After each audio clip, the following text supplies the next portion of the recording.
Hey everyone, this is Dr. Purva Maheshwari and in this video we are going to talk about mucormycosis. Mucormycosis जिसको हम black fungus भी कहते हैं, वो काफ़ी चर्चे में है। ये बीमारी चर्चे में इसलिए है क्योंकि काफ़ी ज़्यादा कोविड पेशेंट्स में देखी जा रही है। तो चलिए हम जानते हैं इसके बारे में कि ये क्या है, क्यों होती है और कैसे इसका बचाव करें। ब्लैक फंगस जो कि म्यूकर मोल्ड होता है वो काफ़ी सारी जगह पे पाया जाता है।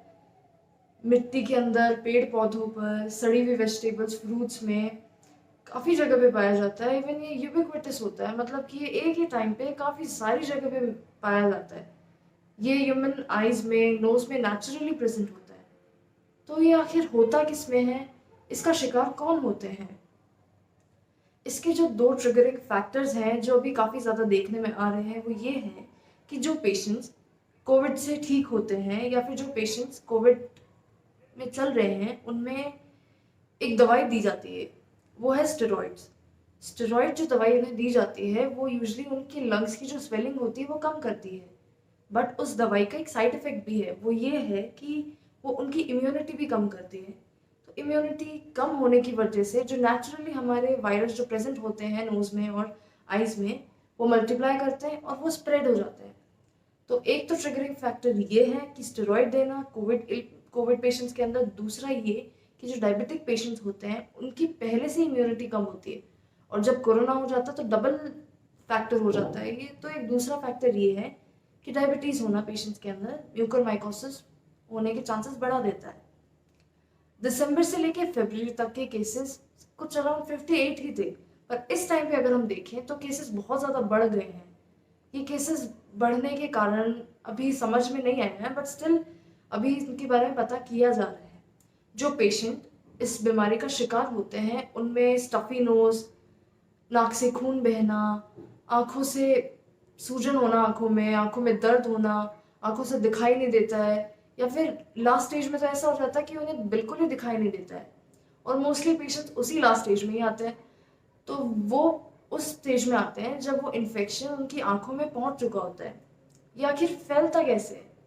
सबसे पहले ये नाक से होते हुए आँखों में जाता है कुछ दिनों के अंदर, और फिर ये आँखों से ब्रेन में जाता है विदिन 24 आवर्स के अंदर। तो जब ये आँखों में आता है तब ये वो सिम्टम्स लेके आता है, जैसे कि ब्लरिंग ऑफ विजन, आँखों से ना दिखना। तो पेशेंट्स अपनी लास्ट स्टेज के अंदर ही हॉस्पिटल आते हैं और उनके पास में, मतलब कि डॉक्टर के पास में कोई और ऑप्शन नहीं होता है उनका बचाव करने के लिए कि वो रिमूव करें उनकी आँखें, ताकि इन्फेक्शन ब्रेन में ना पहुँचे और उन्हें बचाया जा सके। तो उस स्टेज में उनकी आंखें रिमूव करना ही एक ऑप्शन होता है। जब ये इन्फेक्शन ज़्यादा नहीं फैल रहा होता है तब एक एंटी फंगल इंजेक्शन लगाया जाता है जो कि कुछ अराउंड 3500 रुपये का आता है। हर दिन लगाया जाता है वो, कुछ अराउंड 8 हफ्तों तक। और दूसरी चीज़ ये कि सिम्टोमेटिक ट्रीटमेंट होता है, उसके अंदर जो जो सिम्टम्स होते हैं उसके अकॉर्डिंग ट्रीटमेंट होता है। लास्ट चीज़ ये कि इसका बचाव कैसे करें। सबसे मेन चीज़ और इम्पॉर्टेंट चीज़ ये कि हमें अपनी इम्यूनिटी स्ट्रॉन्ग रखनी है। हमें प्रॉपर न्यूट्रिशियस फूड लेना है, एक्सरसाइज करनी है, मल्टीविटामिन कैप्सूल्स और विटामिन सी के कैप्सूल्स लेने हैं रेगुलरली, और जो डॉक्टर हमें बताए वो दवाइयाँ हमें रेगुलरली लेनी है। दूसरी चीज़ ये कि जो स्टेरॉइड्स दिए जा रहे हैं क्रिटिकली इल पेशेंट्स को, उनका डोज और उनकी ड्यूरेशन ध्यान रखते हुए देनी है।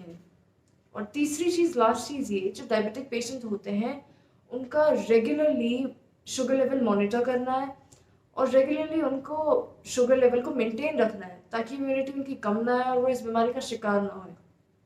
Thank you so much for watching my video. Stay healthy, stay happy.